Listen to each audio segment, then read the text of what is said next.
बात सिर्फ इतनी है कि उस मुजस्समे में अंधेरा था और उस अंधेरे मुजस्समे में उस अंधेरे मकान में कोई उजाला न था। तो जब मैं दाखिल होता तो अंधेरा पाता, रोशनी नहीं मिलती तो मेरा जी नहीं लगता, जी घबराता था, बेसुकूनी लगती थी। तो मैं बाहर निकल आता था, गोया कि मैं खामोशी में अपने रब से इल्तिजा कर रहा था कि ऐ परवरदिगार कोई इंतजाम ऐसा कर दे ताकि मेरे बेकरार दिल को करार मिल जाए, बेसुकून दिल को सुकून मिल जाए। ये अंधेरा मुजस्समा है, ऐ परवरदिगार कुछ ऐसा इंतजाम कर दे ताकि ये तारीकियां मिट जाएं और इस मुजस्समे में नूर दाखिल हो जाए।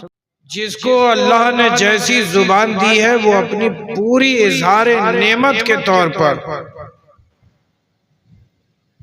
अपनी जुबान से खिराज अकीदत बारगाह नबी सल्लल्लाहु तआला अलैहि वसल्लम में पेश करे।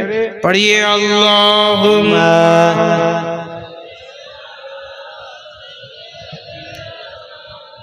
मौलाना मुहम्मद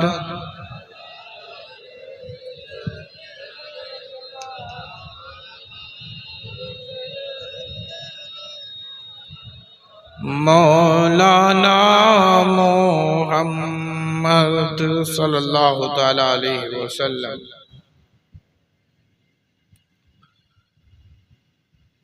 अजीज दोस्तों, आज की इस नशिस्त में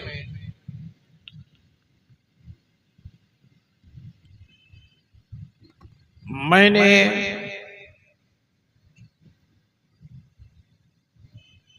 जिस आयत करीमा को उन्वाने सुखन बनाया,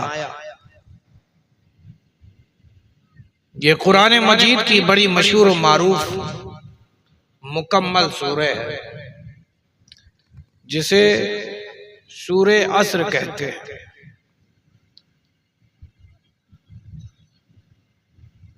इससे पहले कि आप इसकी तशरीहात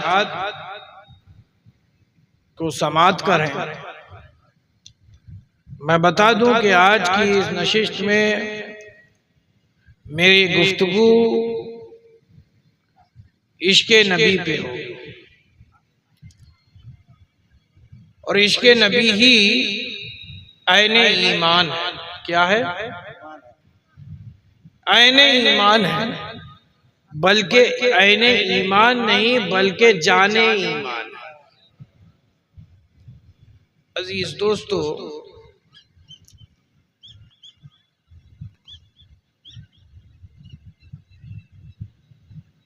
अल्लाह तबारक व तआला ने कुरान मजीद में इरशाद फरमाया, वल अस्र। क्या फरमाया? वल अस्र इन्नल इंसान लफी खुस्र। अल्लाह तबारक व तआला कैसा है? वो रब है जो खाने और पीने से पाक है, हर ऐब से पाक रब जो खाने और पीने से भी पाक है। लेकिन कुरान मजीद में जगह जगह कसमें खाता, कसमें खाई हैं अल्लाह तबारक व तआला ने कुरान मजीद में जगह जगह। और इस सूरे का आगाज भी कसम ही से है। इसमें जो वाव है, वाव अरबी जुबान में कई मानों में इस्तेमाल किया जाता है। उनमें से एक है वाव बराए कसम। वाव बराए कसम, ये वाव कैसा है? कसमिया है। अल्लाह तबारक व तआला कसम खाता है असर की, असर की कसम। इन्नल इंसान लफी खुस्र, बेशक इंसान खसारे में। इल्लल्लज़ीना आमनू, मगर वो जो ईमान ले आए, व आमिलुस्सालिहात, और नेक काम करते हैं। वतवासौ बिल हक, और हक की दावत देते हैं, और वतवासौ बिस्सब्र, और सब्र की तलकीन करते हैं। ये इस मुकम्मल सूरे का मुकम्मल तर्जुमा आपने समाज फरमा लिया। अब इसकी थोड़ी सी शरह सुनने के मिजाज में है ना भाई। और जब यहाँ आए हैं तो इरादा ये लेकर बैठे कि आज कुछ सीख कर हम उठेंगे। क्या उठेंगे? सीख कर उठेंगे। तो इस सीखने के इरादे ने आपको क्या बना दिया? तालिब बना दिया। और किस राह का तालिब बना दिया? दीन का तालिब बना दिया। और हदीस में आता है कि तालिबे इल्म उसका मकाम यह है कि फरिश्ते उसके कदम तले पर बिछाते हैं। अब सोचिए आप कितने, अगर आपने इरादा कर लिया इल्म दीन सीखने का, तो महज आपके इरादे पे ही अल्लाह तबारक व ताला फरिश्तों को हुक्म देगा, वो फरिश्ते आएंगे अपना पर बिछा देंगे जिस पर आपके कदम पड़ेंगे। अजीज दोस्तों, तो सबसे पहले तो सीखने का इरादा करें। अल्लाह तबारक व ताला कुरान मजीद में इरशाद फरमाता है, वल अस्र, कसम है असर की, इंसान खसारे में है, यकीनन इंसान खसारे में है। हमें बात समझ में नहीं आई क्योंकि हमने असर का तर्जुमा किया ही नहीं। असर से मुराद क्या है? असर से मुराद जमाना है। क्या है? जमाना है। असर से मुराद जमाना है। और आपको मालूम होगा कि जमाने 3 तरह के होते हैं। जमाना 3 तरह का होता है। एक होता है भूतकाल, एक होता है वर्तमान काल, एक होता है भविष्य काल।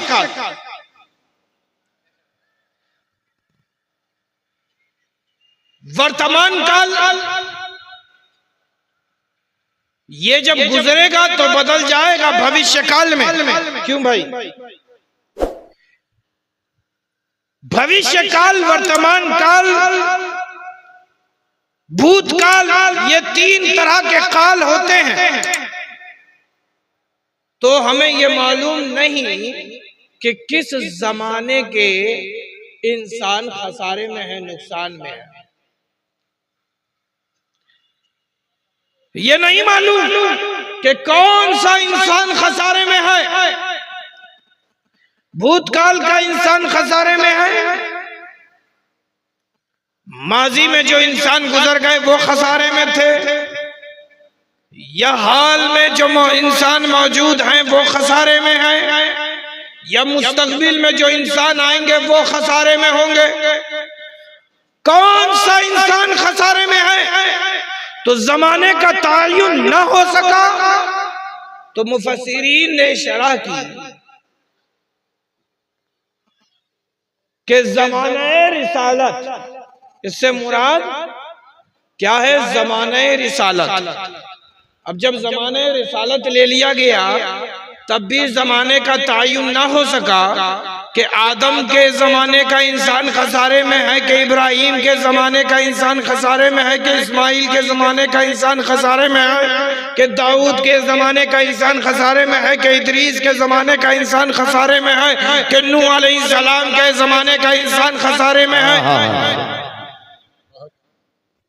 हजरत लूत अलैहिस्सलाम के ज़माने का इंसान खसारे में है, या हजरत सालेह अलैहिस्सलाम के ज़माने का इंसान खसारे में है, या हजरत सुलेमान अलैहिस्सलाम के ज़माने का इंसान खसारे में है, या हजरत मूसा और हारून के ज़माने का इंसान खसारे में है, कि हजरत यूशा बिन नून के ज़माने का इंसान खसारे में है। कौन से नबी और रसूल के ज़माने का इंसान खसारे में है मालूम ना चल सका। तो लिहाजा मुफस्सिरीन ने फिर शरह की, जो मुझे बेइंतहा पसंद है वो ये है कि ज़माने फैज़े नबूवत की कसम। क्या लिया? ज़माने फैज़े नबूवत की कसम, ज़माने फैज़े नबूवत की कसम। और ये इसलिए भी मुझे पसंद है क्योंकि ये ऐसी तफसीर है जो भूतकाल, वर्तमान काल और भविष्य काल, तीनों काल को मुहित है। और ये होना भी जरूरी।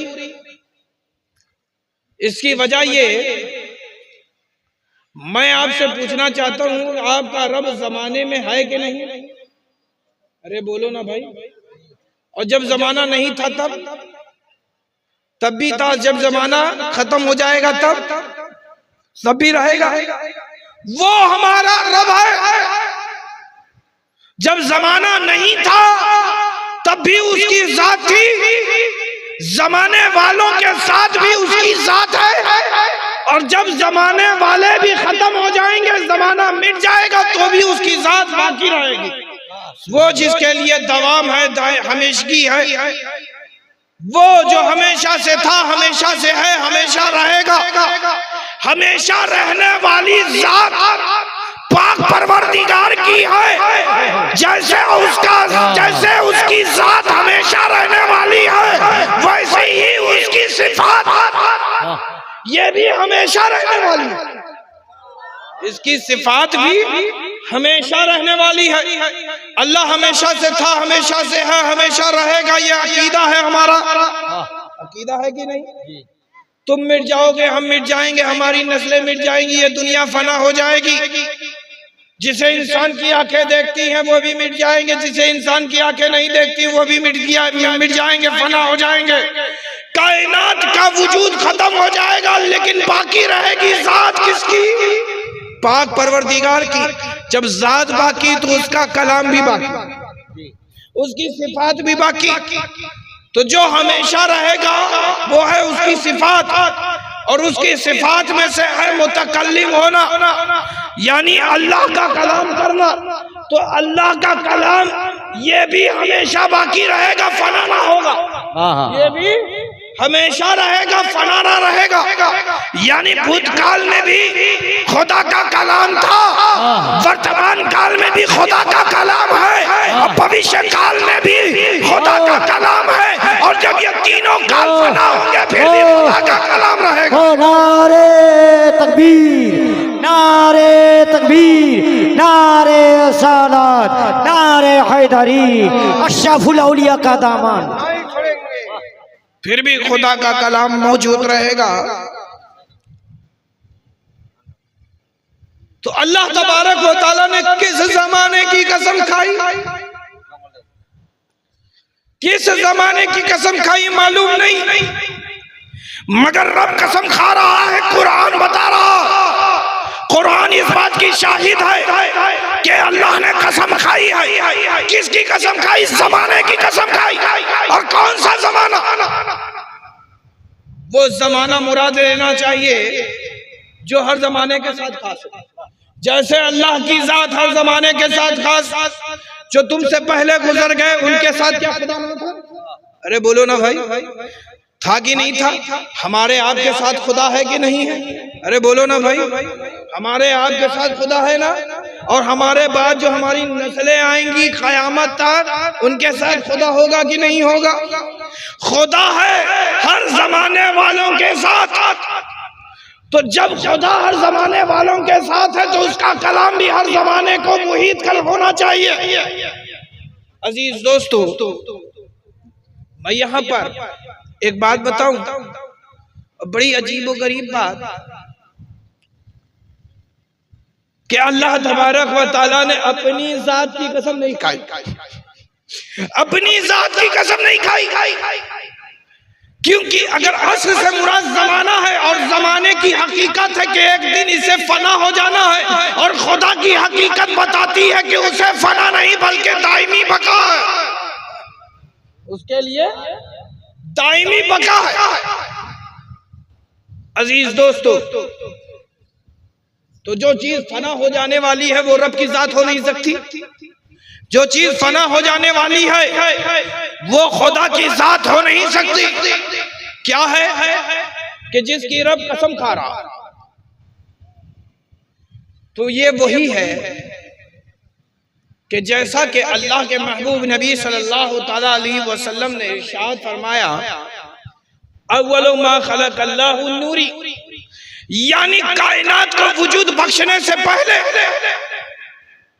इससे पहले के कायनात वजूद में आता, अल्लाह तबारक व तआला ने सबसे पहले अगर किसी चीज को वजूद बख्शा है तो वो किसी और को नहीं बल्कि मेरे नूर को, मेरे नूर को अल्लाह तबारक व तआला ने सबसे पहले बनाया। यानी जमाने से पहले, मक्का से पहले, मक्की से पहले, चुनी से पहले, चुना से पहले, पहाड़ से पहले, दरिया से पहले, समुद्र से पहले, मछलियों से पहले, इंसानों से पहले, जिन्नातों से पहले, फरिश्तों से पहले, आसमानों से पहले, जमीनों से पहले, यानी कायनात बनाना था, मेरा नूर मौजूद था। सुभान, नारे तकबीर, कायनात बनाना, नारे सलाम, कायनात बनाना था, मेरा नूर मौजूद था। अजीज दोस्तों,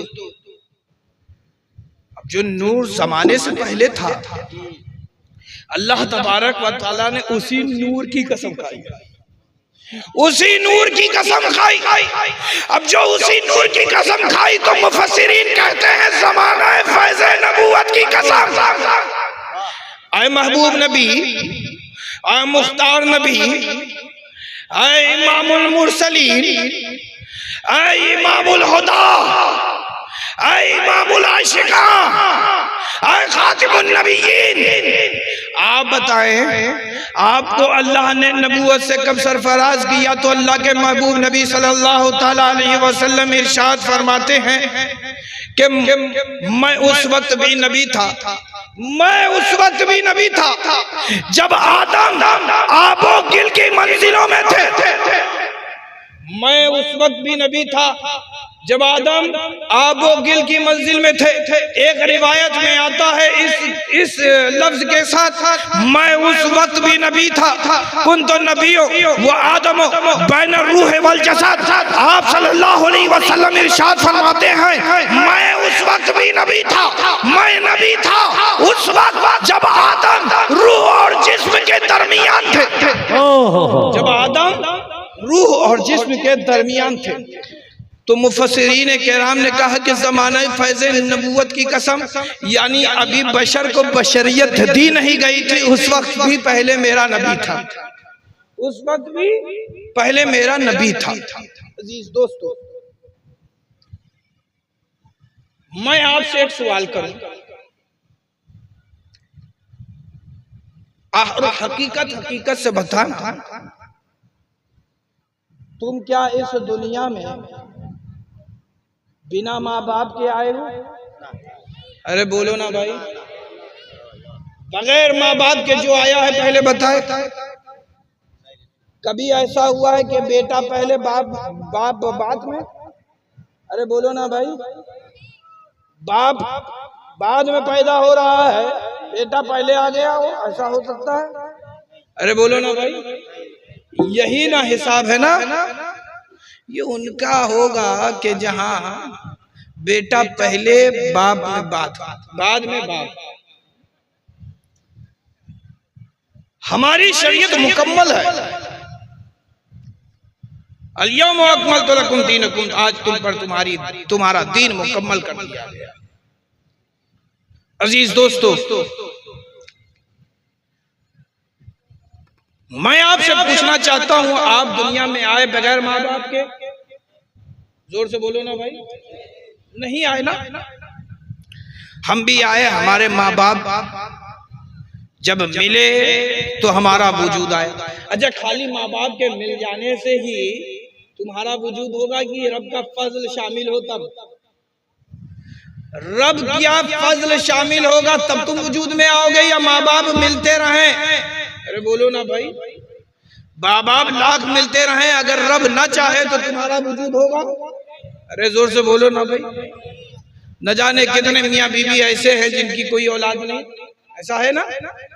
अल्लाह तबारक व तआला जब चाहेगा तो औलाद से नवाज देगा। तो मालूम ये चला कि जब तक के रब का फजल न मिले तब तक कोई भी साहिब औलाद नहीं हो सकता। और रब का फजल अगर बच्चों को न मिले तो कोई भी माँ बाप नहीं रख सकता। अजीज दोस्तों, लेकिन मैं आपको बताऊं, आदम अलैहिस्सलाम से पूछो, ए आदम, क्या तुम्हारा कोई बाप है क्या? ए आदम, तुम्हारा कोई बाप है क्या? तो आदम कहेंगे नहीं।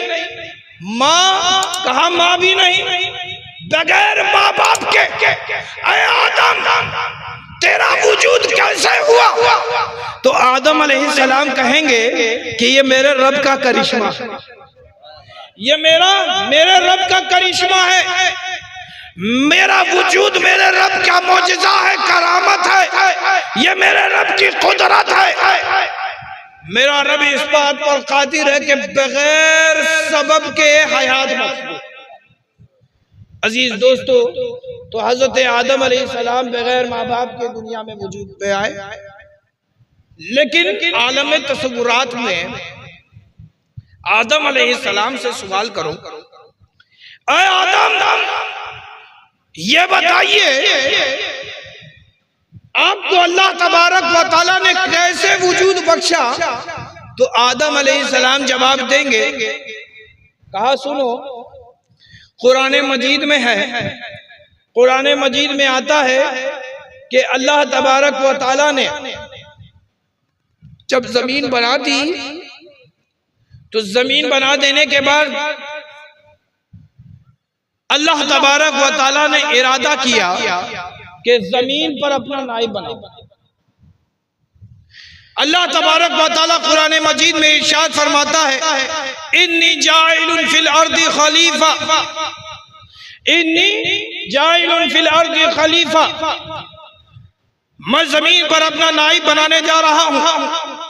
तो अल्लाह तबारक व तआला के दिए इल्म से फरिश्ते जानते थे कि जो जिन्हें नाइब बनाने जा रहा है तो उनका इल्म देखिए। वो फरिश्ते कहते हैं कि ऐ पाक परवरदिगार, अतजालु, ये क्यों कर, अतजालु, ये क्यों कर? ये तो जमीन पे जाएंगे, खूनरेजियां करेंगे, कत्ल व गारत करेंगे, मयुफ्सिदु फीहा व यस्फिकु दिमा, ये जमीन पे जाएंगे, खूनरेजियां करेंगे, फसाद करेंगे, कत्ल व गारत करेंगे। यानी फरिश्ते ये कह रहे हैं कि परवरदिगार, जैसा तू पाक है, पाक तू है, तो चाहिए तुझे कि पाक नाइब बना। ये तो दुनिया में जाएंगे, झगड़ा करेंगे, फसाद करेंगे। ऐ अल्लाह, अपनी तरफ मबसूत कराया। फरिश्तों ने कहा कि परवरदिगार, हम तो तेरी तस्बीह करते हैं, तेरी पाकी बयान करते हैं।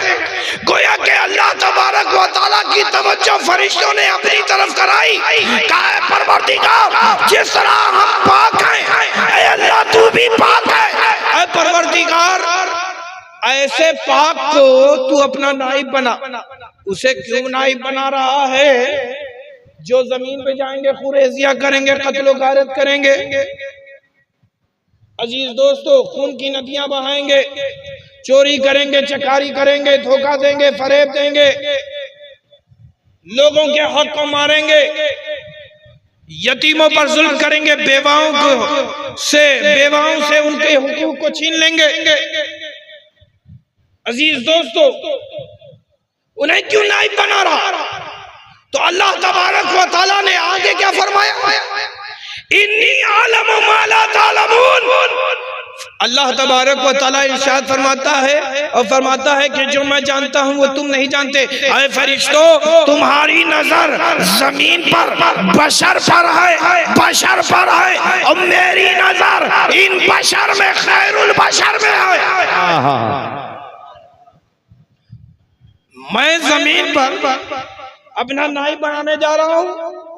यानी अल्लाह तबारक व तआला ने तमाम बशर को अपना नाइब नहीं बनाया, बल्कि नाइब बनाया। ये नियामत दी तो उन्हें दी जिन्हें अल्लाह तबारक व तआला ने पहले ही से चुन रखा था।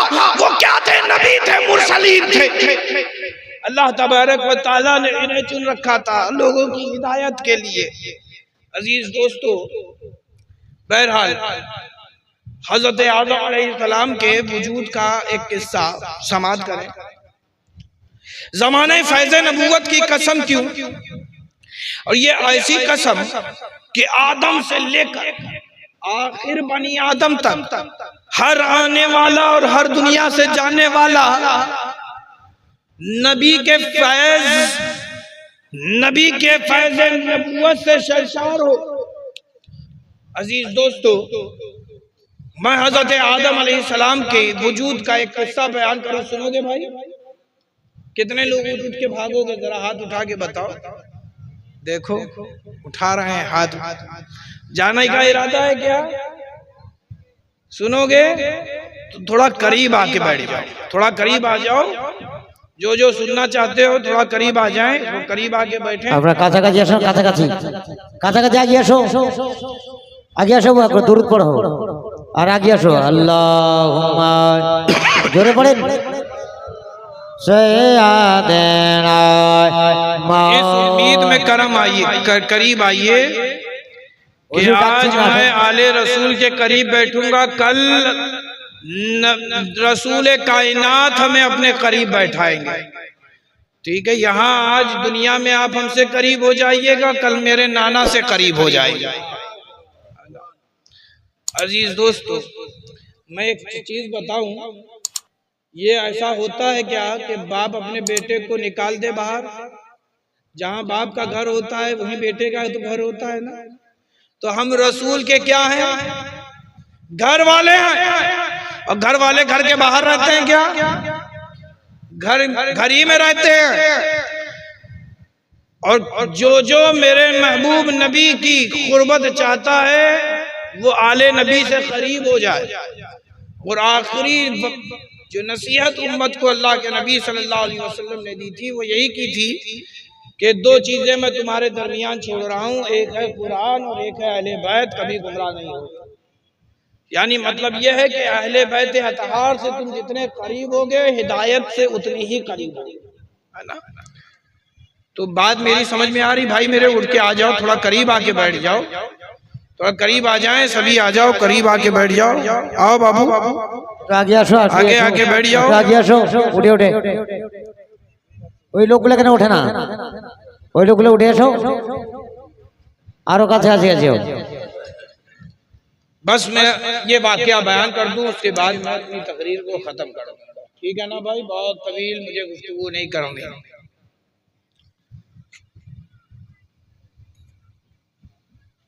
अजीज दोस्तों, आप अपने वजूद पर गौर करें तो आपको पता चलेगा कि आपके माँ बाप हुए तो आप आए। आदम अलैहिस्सलाम से भी पूछा गया कि आदम ये बताइए आपका वजूद कैसे हुआ? तो आदम अलैहिस्सलाम ने कहा कि रब तबारक व तआला ने मेरे वजूद से पहले मेरे वजूद का इरादा किया और फरमाया इन्नी जाइलुन फिल अर्दि खलीफा। तो फरिश्तों ने कहा कालू अतजअलु फीहा मन युफसिदु फीहा व यस्फिकु दिमा नहनु नुसब्बिहु व नुक़द्दिसु लक। ये पूरी तवील आयत पेश कर डाली। और जब हुक्म हुआ फरिश्तों को कि मुजस्समा तैयार करो, क्या तैयार करो? मुजस्समा यानी मूर्ति। मूर्ति जानते हो? आपके बंगला में क्या कहते हैं? मूरत। मूरत देखी है ना, मुकुट उकुट लगा रहता है, जानते हो ना? मूरत तैयार करो। किसकी? आदम की। तैयार किसने किया? फरिश्तों ने। जब मूरत तैयार हो गई तो अल्लाह तबारक व तआला ने आदम अलैहिस्सलाम की रूह को हुक्म दिया कि अब इस मुजस्समे में दाखिल हो जाओ। हुक्म रब्बी पाकर आदम अलैहिस्सलाम की रूह मुजस्समे में दाखिल हुई। अब जो दाखिल हुई निकल आई, दाखिल हुई निकल आई, दाखिल हुई निकल आई।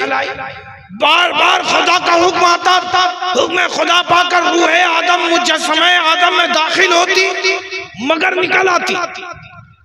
फरिश्ते देख रहे थे और न जाने कहां से मगर आदम की सारी औलादों की रूहें भी देख रही थी।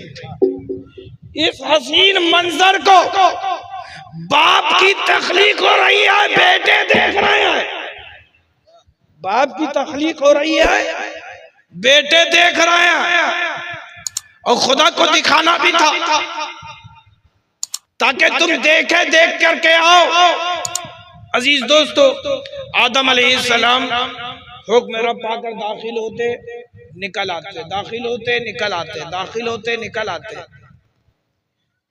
अल्लाह ने ऐसा क्यों करवाया? क्या खुदा को नहीं मालूम था कि आदम की रूह दाखिल होगी और निकल आएगी? बार बार खुदा क्यों हुक्म दे रहा? तो कुछ लोग ये कह सकते थे कि आदम अलैहिस्सलाम ने हुक्म खुदा को नहीं माना। अगर हुक्म ना मानते तो आदम अलैहिस्सलाम हुक्म खुदा पाके अंदर दाखिल क्यों होते? हुक्म रब का सिर्फ इतना था कि दाखिल हो जा तो दाखिल हो जाती। यह हुक्म नहीं था कि ना निकलो, यह हुक्म नहीं था कि ना निकलो। निकल रहे हैं आदम अपने मुजस्समे से, अपनी मर्जी से। गोया रब तबारक व तआला ये मिजाज दे रहा है कि मेरा नबी वो होता है जिसे मैं हुक्म देता हूँ किसी काम के करने का, मगर उसे मोहताज नहीं रखता, बल्कि हुक्म दे करके भी मैं अपने नबी को इख्तियार रखता हूँ। नारे तकबीर, इख्तियार दे रखता हूँ। नारे सलाम। अजीज दोस्त, मेरा नबी वो होता है जिसको मैं इख्तियार देता हूँ। अजीज दोस्तों, इधर ये निकल ही रही थी कि अल्लाह तबारक व तआला ने न जाने कहां से मगर अपने कुर्बे खास से एक नूर मुंतकिल किया। कहां पर? पुश्ते आदम में, मुजस्समे आदम और उसकी पुश्त, उस पुश्त पर अब जो नूर को मुंतकिल किया तो हुक्म आया कि आदम की रूह अब दाखिल हो जा, अब दाखिल हो जा, अब दाखिल हो जा। अब हुक्म पाते ही आदम की रूह दाखिल हुई। इधर फरिश्ते भी देख रहे थे कि अभी निकलेंगे, इधर आदम की औलादों की रूहें भी देख रही थी कि अब्बा जान अभी बाहर निकलना है। निकले नहीं आदम की रूह निकली नहीं अपने मुजस्समे से। कोया आदम अलैहिस्सलाम ने जवाब दिया आलम तसव्वुफ में, कहा बात दरअसल इतनी है कि पहले होता था खुदा की मर्जी से। नारे तकबीर, नारे सलात, ताजुल औलिया, नारे तकबीर, नारे तकबीर, नारे सलात, नारे हैदरी, ताजुल औलिया, ताजुल औलिया, नारे तकबीर, नारे तकबीर, नारे सलात, नारे हैदरी, इस्लाम, इस्लाम, नारे तकबीर, नारे सलात, नारे हैदरी, औलिया अल्लाह का दामन, अशरफुल औलिया का दामन, आजा का दामन, इस्लाम। फाঁকা জায়গায় বসে যান।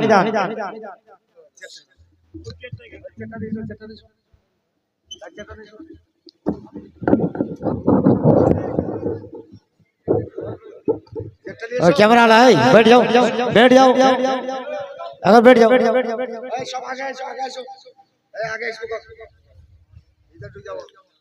अजीज दोस्तों, जिसका आप सब बेसब्री से इंतजार कर रहे थे, हुजूर ताजुल औलिया की भी आमद हो चुकी है। बस ये आखिरी बात कि आदम अलैहिस्सलाम ने